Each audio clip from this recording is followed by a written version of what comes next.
ছাত্র জনতার অভ্যুত্থানের মুখে ভারতে আশ্রয় নেওয়া সাবেক প্রধানমন্ত্রী শেখ হাসিনাকে দেশে ফেরানোর চেষ্টা চলছে বলে জানিয়েছেন আন্তর্জাতিক অপরাধ ট্রাইব্যুনালের চিফ প্রসিকিউটর মোহাম্মদ তাজুল ইসলাম। সোমবার আন্তর্জাতিক অপরাধ ট্রাইব্যুনালের চেয়ারম্যান বিচারপতি গোলাম মুর্তজা মজুমদারের নেতৃত্বে ৩ সদস্যের ট্রাইব্যুনালে এ বিষয়ে শুনানি হয়। এ সময় ট্রাইব্যুনাল জানতে চান শেখ হাসিনা কোথায়।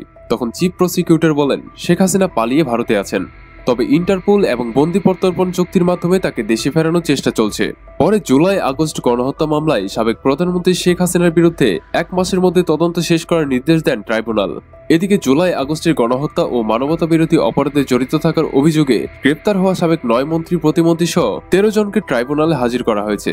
সকালে কড়া নিরাপত্তায় তাদেরকে ট্রাইব্যুনালে হাজির করা হয়। গণহত্যার মামলা তদন্তের সময় বৃদ্ধির জন্য আবেদন জানাবে তদন্ত সংস্থা বলেও জানা গেছে।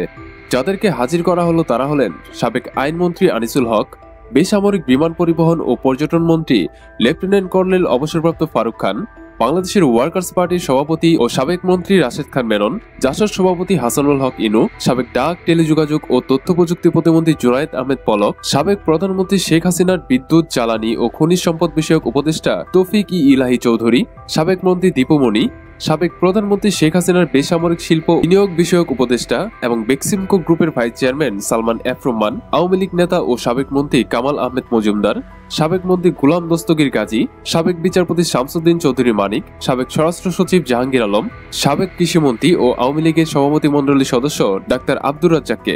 জানা গেছে, মানবতা বিরোধী অপরাধের মামলায় গ্রেপ্তার দেখিয়ে তাদের আন্তর্জাতিক অপরাধ ট্রাইব্যুনালে তোলা হয়েছে। বর্তমানে অন্য মামলায় তারা সবাই কারাগারে রয়েছেন।